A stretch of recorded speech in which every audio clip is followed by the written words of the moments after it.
Sa ngalan ng Ama at ng Anak at ng Espiritu Santo. Amen. Sumainyo ang Panginoon. At sumaiyo rin.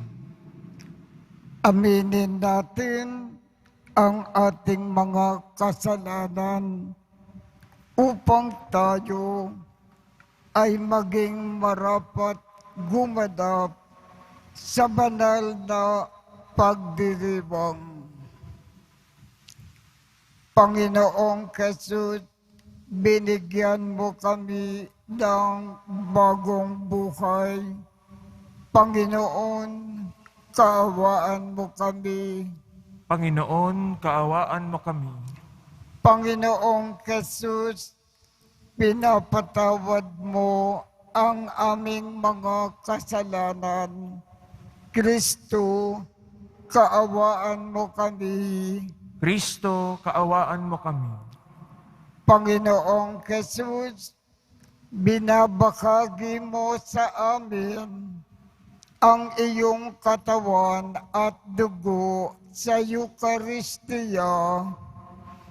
Panginoon, kaawaan mo kami. Panginoon, kaawaan mo kami. Kaawaan tayo ng Diyos Amang makapangyarihan. Patawarin ang ating mga kasalanan at patnubayan tayo sa buhay na walang hanggan. Amen. Manalangin tayo. Ama naming makapangyarihan, lakas ka ng mga walang inaasahan, kundi ikaw. Ang paglukog namin ay iyong pagbigyan, sapagkat kami ay mga tao lamang na pawang mahihina kapag iyong iniwanan. Kaya naman, kami ay lagi mong tulungan upang sa pagtupad ng iyong mga kautusan, ikaw ay aming mabigyang kasiyahan sa aming iniisip at ginagawa araw-araw sa pamamagitan ni Jesucristo, kasama ng Espiritu Santo, magpasawalang hanggan. Amen. Magsiupo muna ang lahat. Pagbasa mula sa unang aklat ng mga hari. Nang patay na si Nabat, sinabi ng Panginoon kay Elias na taga Tisbe, "Madali ka, puntahan mo si Haring Akab. Makikita mo siya sa Jezreel, sa ubasan ni Nabat. Naparoon siya upang kamkamin iyon. Sabihin mo sa kanya, ito ang ipinasasabi ng Panginoon. Isa kang mamamatay tao. Ngayon na may pangangamkam ang ginagawa mo, kung saan hinimod ng mga aso ang dugo ni Nabat, doon din hihimurin ng mga aso ang iyong dugo." Sinabi ni Akab kay Elias, "Narito ka na naman, mahigpit kong kaaway? Sagot naman sa kanya ni Elias, Oo, hinanap kita uli sapagkat nagumon ka sa kasamaan. Malagim na parusa ang babaksak sa iyo. Ganito ang ipinasasabi ng Panginoon. Itatakwil kita, lilipulin ko ang mga anak mong lalaki, matanda at bata. Parurusahan kita tulad ng ginawa mo sa angkan ni Jeroboam na anak ni Nabat at sa angkan ni Baasa na anak ni Ahiyas. Sapagkat ako'y ginalit mo at ibinulid mo ang Israel sa pagkakasala. Ito naman ang sumpa laban kay Jezebel. Kakanin siya ng mga aso sa nasasakupan ng Jezreel. Sino man sa angkan ni Akab ang mamatay sa bayan ay kakanin ng aso. Sino mang mamatay sa bukid ay kakanin ng mga uwak. Dahil sa mga sulsol ni Jezebel, nagumon si Akab sa paggawa ng masama sa paningin ng Panginoon. Sumamba rin siya sa mga Diyos-Diyosan, gaya ng mga Amoreo na pinalayas ng Panginoon pagdating sa bayang Israel sa lupaing iyon. Nang marinig ni Akab ang mga sinabi ng propeta, ginawak niya ang kanyang damit, nagsuot ng sako at di hinubad iyon kahit sa pagtulog. Nag-ayuno siya bilang tanda ng malaking kalungkutan. Kaya't sinabi ng Panginoon kay Elias, Hindi mo ba napansin kung paano nagpapakababa sa harapan ko si Akab? Sapagkat nagpakababa siya, hindi ko itutuloy ang parusa sa kanya habang siya'y nabubuhay. Ngunit pagkamatay niya, parurusahan ko ang kanyang angkan.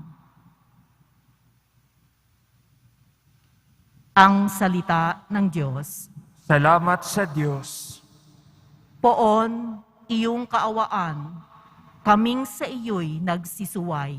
Poon iyong kaawaan, kaming sa iyo'y nagsisuway. Ako'y kaawaan, o mahal kong Diyos, sangayon sa iyong kagandahang loob. Mga kasalanan ko'y iyong pawiin, ayon din sa iyong pag-ibig sa akin. Hugasan mo sana ang aking karumhan, dalisayin mo ang aking kasalanan. Poon iyong kaawaan, kaming sa iyo'y nagsisuway. Ang pagsalansang ko ay kinikilala, laging nasa isip ko at alaala. Sa iyo lang ako nagkasalang tunay, at ang nagawa ko'y di mo nagustuhan. Poon iyong kaawaan, kaming sa iyo'y nagsisuway. Ang kasalanan ko'y iyon nang limutin, lahat kong nagawang masamay pawiin. Ingatan mo ako, Diyos kong manunubos, ang pagliligtas mo'y galak kong ibabantog. Poon iyong kaawaan, kaming sa iyo'y nagsisuway. Magsitayo po ang lahat.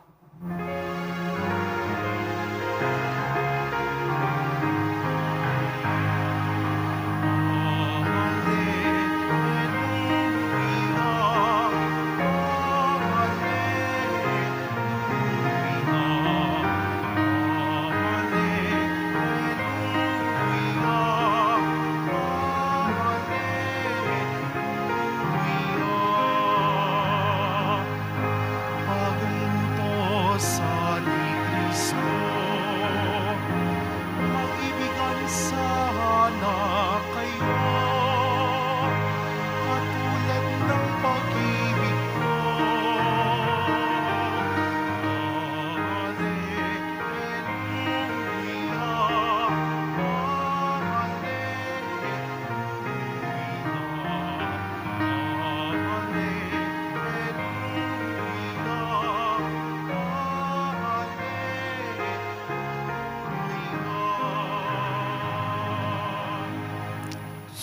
Sumainyo ang Panginoon. At sumaiyo rin. Ang mabuting balita ng Panginoon ayon kay San Mateo. Papuri sa iyo, Panginoon. Noong panahong iyon, sinabi ni Jesus sa kanyang mga alagad, narinig na ninyong sinabi, ibigin mo ang iyong kaibigan at kapuutan mo ang iyong kaaway. Ngunit ito naman ang sabi ko, ibigin ninyo ang inyong mga kaaway at idalagin ninyo ang mga umuusig sa inyo upang kayo ay maging tunay na anak ng inyong amang nasa langit.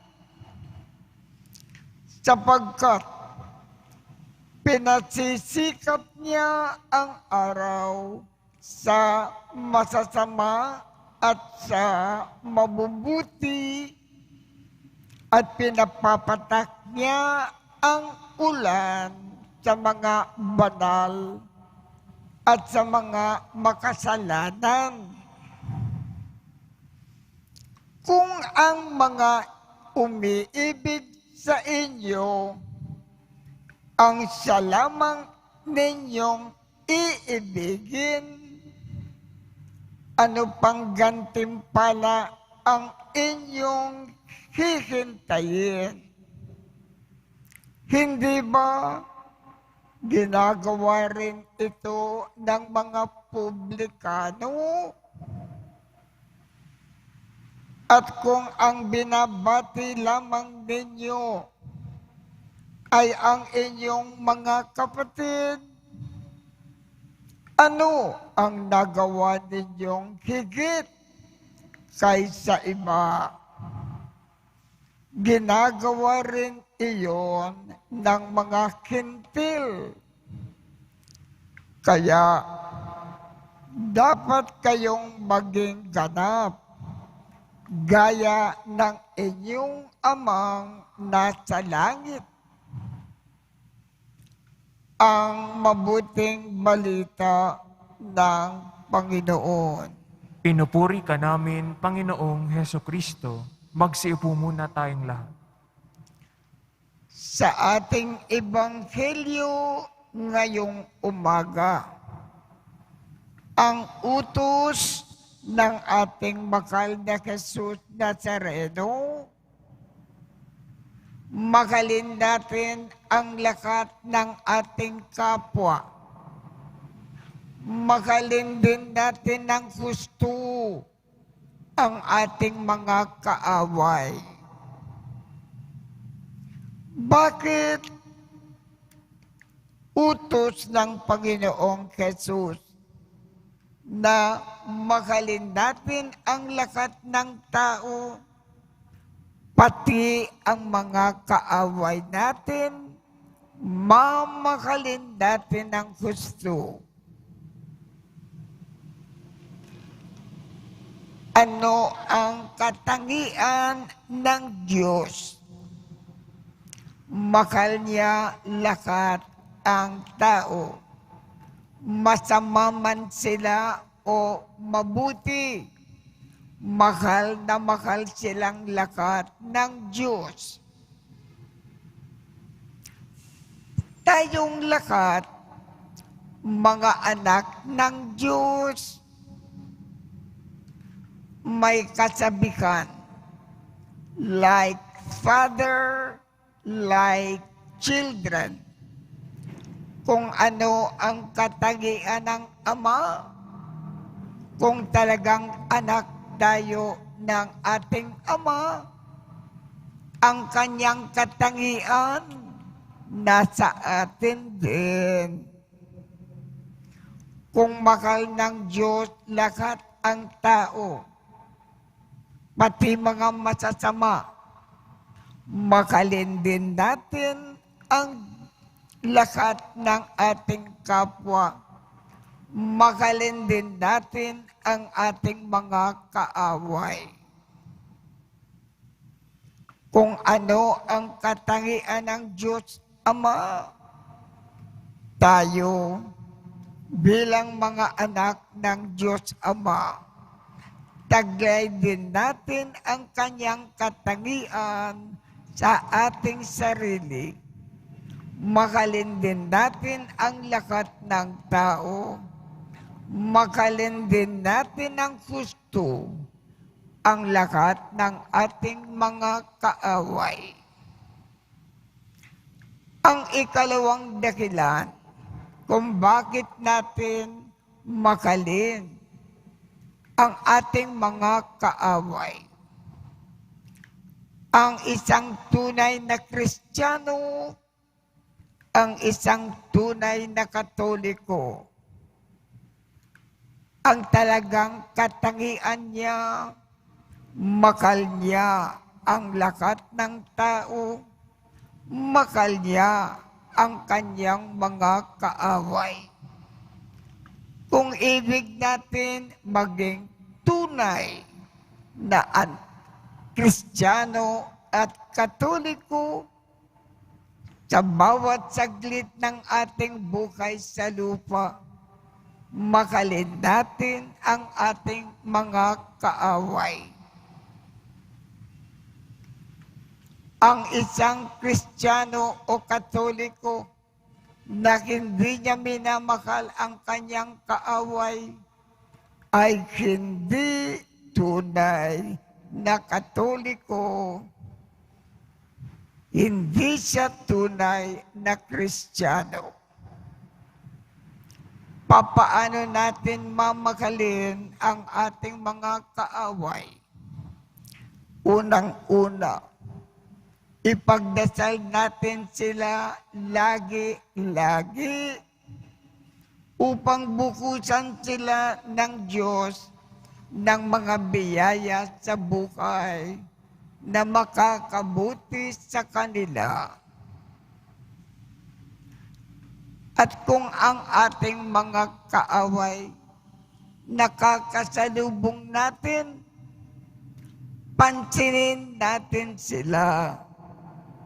Gitian, kausapin, at gawan sila ng mabuti. Kaya, tandaan natin ang utos ng ating Panginoong Hesus. Mahalin natin ang lahat ng tao. Mahalin din natin ang lahat ng ating kaaway.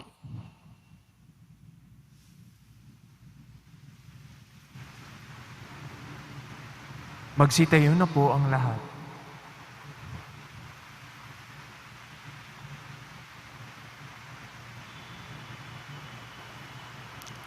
Minamahal kong mga kapatid, lumapit tayo sa Ama upang tulungan tayong makasunod sa halimbawa ni Jesus na nag-uutot sa atin na ibigin natin ang ating mga kaaway. Ang ating tugon, Ama, tipunin mo kami sa iyong pag-ibig. Ama, tipunin mo kami sa iyong pag-ibig. Ang mga pinuno ng simbahan naway magbigay saksi sa pamamaraan ng habag, pag-ibig, at pagpapatawad upang masalamin sa kanila ng sanlibutan ang kabanalan ng Diyos. Manalangin tayo. Ama, tipunin mo kami sa iyong pag-ibig. Ang mga namimighati at nasusuklam sa kanilang kapwa, naway mapagtanto na maghihiwalay sa kanila sa Diyos ang pagbibigay daan sa hinanakit at galit. Manalangin tayo. Ama, tipunin mo kami sa iyong pag-ibig. Ang mga pamilyang nagkahiwa-hiwalay at sinira ng hindi pagbibigay halaga sa bawat isa, naway muli nilang matagpuan ang dating alab ng pagsasama at pagkakasundo. Manalangin tayo. Ama, tipunin mo kami sa iyong pag-ibig. Ang mga may sakit, naway makamit ang kapayapaan ng kaisipan at kalooban na nagmumula sa kanilang pagkakaunawa at pagtanggap sa kahalagahan ng kanilang pakikihati sa pagdurusa ni Kristo. Manalangin tayo. Ama, tipunin mo kami sa iyong pag-ibig. Ang mga pumanaw, naway makihati sa kapayapaan at kaligtasan ng paghahari ng Diyos. Manalangin tayo. Ama, tipunin mo kami sa iyong pag-ibig. Ama naming Diyos, alam mo kung ano ang mabuti para sa amin. Tanggalin mo ang lahat ng kinanakit sa aming mga puso at batbatan mo ang lahat ng aming pagsusumikap na makalin ang aming kapwa. Hinihiling namin ito sa pamamagitan ni Kristo na aming Panginoon. Amen. Magsiupo po ang lahat.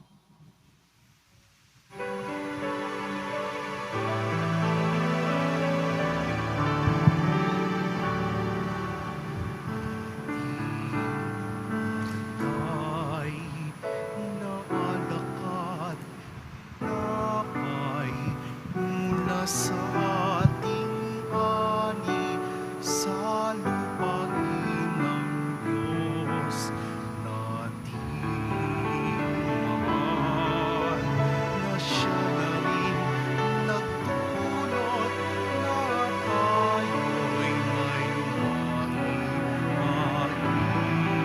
sa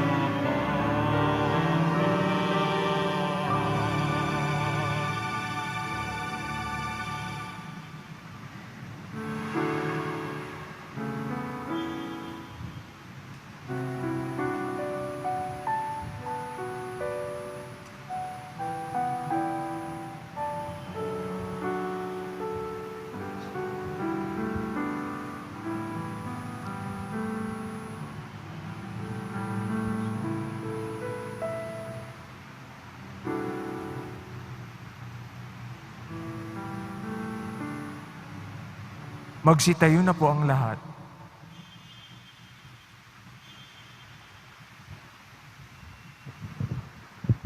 Manalangin kayo upang ang pag-aaking natin ay kalugdan ng Diyos amang makapangyarihan. Tanggapin nawa ng Panginoon itong paghahain sa iyong mga kamay, sa kapurihan niya at karangalan, sa ating kapakinabangan at sa buong sambayanan niyang banal.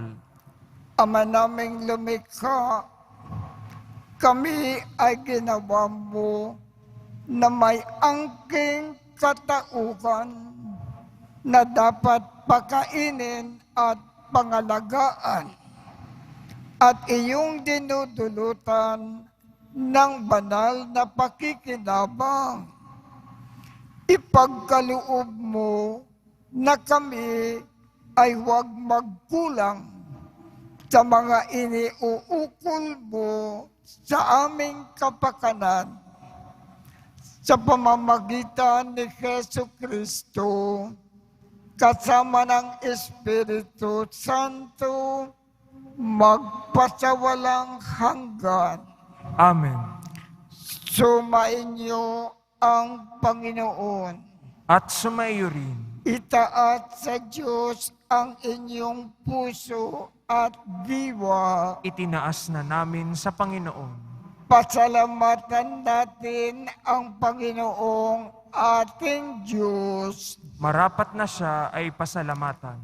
Ama naming makapangyarihan, tunay ngang marapat na ikaw ay aming pasalamatan sa iyong paglingap at kaganda kang loob.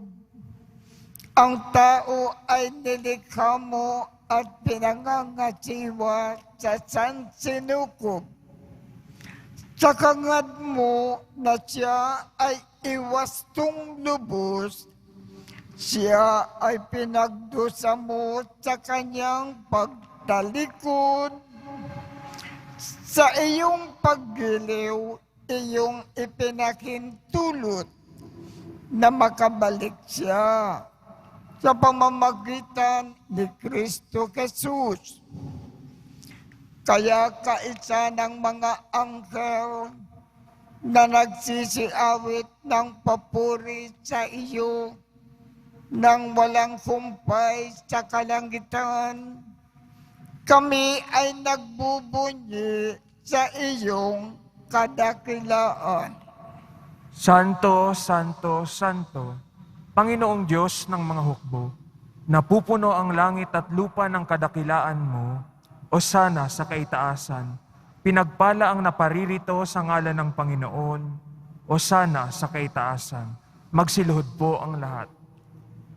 Ama naming banal, ikaw ang bukal ng tanang kabanalan. Kaya't sa pamamagitan ng iyong Espiritu, gawin mong banal ang mga kaloob na ito upang para sa amin ay maging katawan at dugo ng aming Panginoong Jesucristo. Bago niya pinagtiis ang kusang loob na maging handog, hinawakan niya ang tinapay, pinasalamatan kanya, pinaghati-hati niya iyon, iniabot sa kanyang mga alagad at sinabi, tanggapin ninyong lakat ito at kanin. Ito ang aking katawan na ikahandog para sa inyo.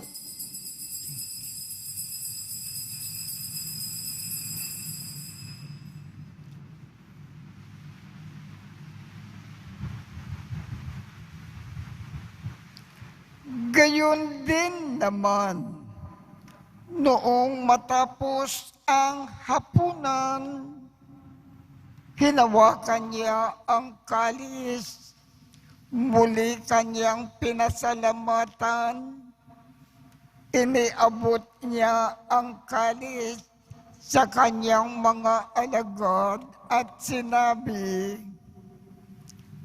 tanggapin ninyong lakat ito at inumin. Ito ang kalis ng aking dugo, ng bago at walang hanggang tipan.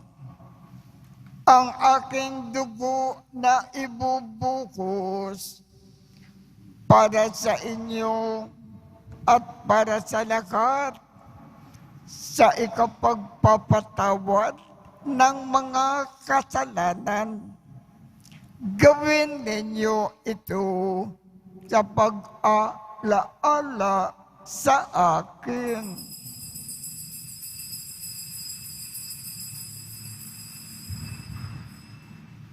Magsitayo na po ang lahat.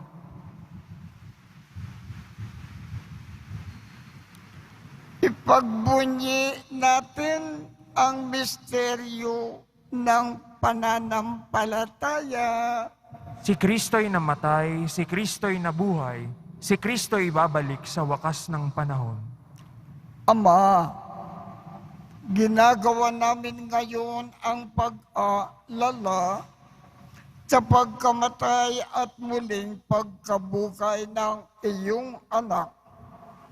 Kaya't iniaalay namin sa iyo ang tinapay na nagbibigay buhay at ang kalis na nagkakaloob ng kaligtasan.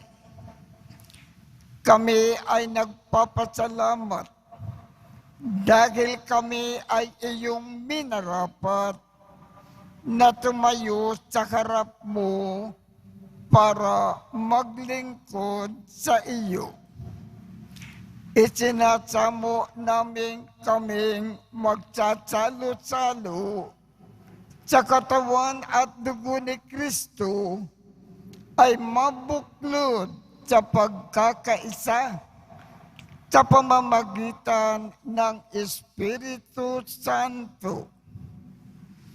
Ama, lingapin mo ang iyong simbakang laganap sa buong daigdig. Puspusin mo kami sa pag-ibig.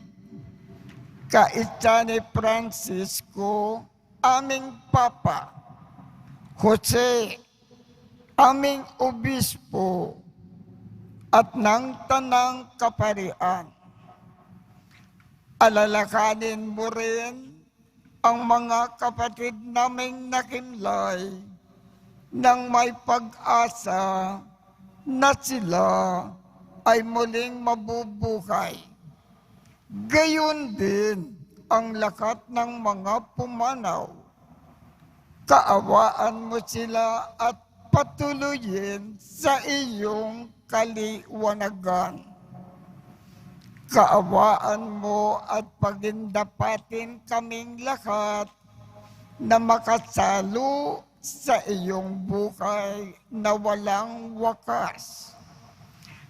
Kaisa ng makal na Birhen Maria na ina ng Diyos, ng kabiyak ng puso niyang si San Jose, kaisa ng mga apostol at ng lahat ng mga banal na namukay dito sa daigdig ng kalugod-lugod sa iyo. Maipagdiwang nawa namin ang pagpupuri sa ikararangal mo sa pamamagitan ng iyong anak na aming Panginoong Jesucristo. Sa pamamagitan ni Kristo, kasama niya at sa Kanya, ang lakat ng parangal at papuri ay sa iyo, Diyos amang makapangyarihan, kasama ng Espiritu Santo, magpasawalang hanggan. Amen. Sa tagubilin ng mga nakagagaling na utos at turo ni Jesus na Panginoon natin at Diyos, ipakayag natin ng lakas loob.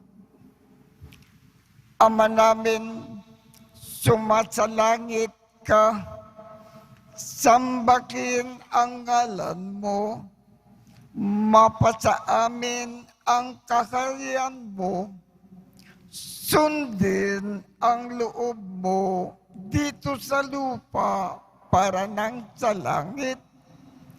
Bigyan mo kami ngayon ng aming kakanin sa araw-araw at patawarin mo kami sa aming mga sala para ng pagpapatawad namin sa mga nagkakasala sa amin. At huwag mo kaming ipakintulot sa tukso at iadya mo kami sa lakat ng masama. Hinihiling namin, Ama, iadya mo kami sa lakat ng masama. Pagkalooban kami ng kapayapaan sa araw-araw. Iligtas sa kasalanan at ilayo sa lakat ng kapahamakan. Samantalang aming pinananabikan ang dakilang araw ng pagpapakayag ng tagapagligtas naming si Jesucristo. Sapagkat iyo ang kaharian at ang kapangyarihan at ang kapurihan magpakailanman. Amen. Panginoong Jesucristo, sinabi mo sa iyong mga apostol, kapayapaan ang iniiwan ko sa inyo.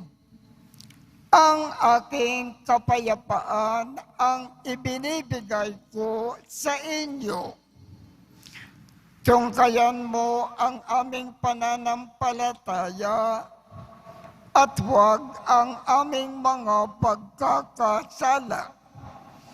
Pagkalooban mo kami ng kapayapaan at pagkakaisa ayon sa iyong kalooban, kasama ng Espiritu Santo, magpasawalang hanggan. Amen. Ang kapayapaan ng Panginoon ay laging sumainyo. At sumayo rin. Magbigayan tayo ng kapayapaan sa isa't isa.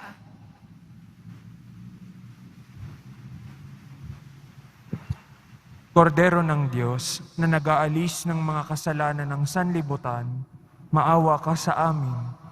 Kordero ng Diyos na nag-aalis ng mga kasalanan ng sanlibutan, maawa ka sa amin. Kordero ng Diyos na nag-aalis ng mga kasalanan ng sanlibutan, ipagkaloob mo sa amin ang kapayapaan. Magsiluhod po ang lahat. Ito ang kordero ng Diyos. Ito ang nag-aalis ng mga kasalanan ng sanlibutan. Mapalad ang mga inaanyayakan sa kanyang piging. Panginoon, hindi ako karapat-dapat na magpatuloy sa iyo, ngunit sa isang salita mo lamang ay gagaling na ako.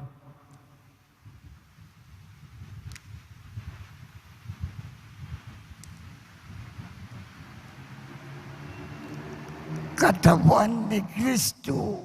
Amen.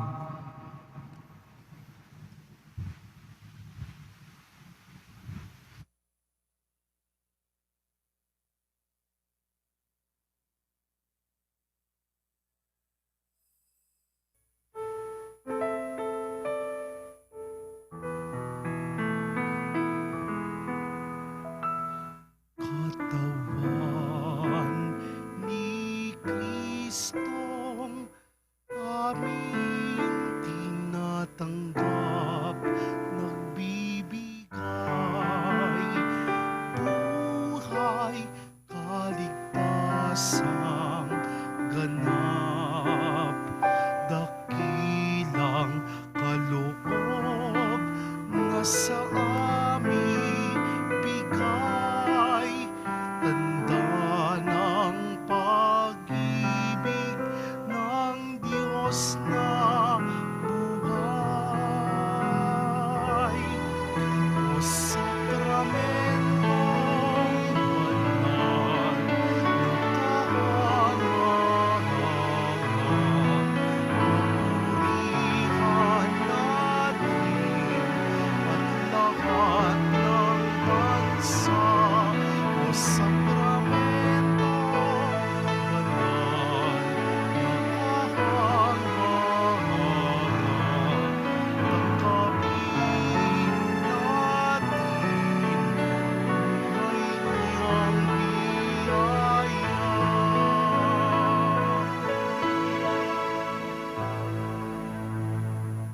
Magsitayo na po tayo.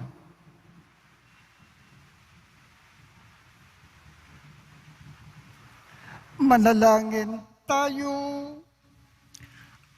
Ama naming mapagmahal, ang pinagsalukan namin na banal na pakikinabang na nagpakiwatig ng iyong pakikiisa sa tanang naritong nakikipagdiwang ay magdulot nawa ng pagkakaisa sa iyong sambayanan sa pamamagitan ni Jesu Kristo kasama ng Espiritu Santo magpasawalang hanggan. Amen.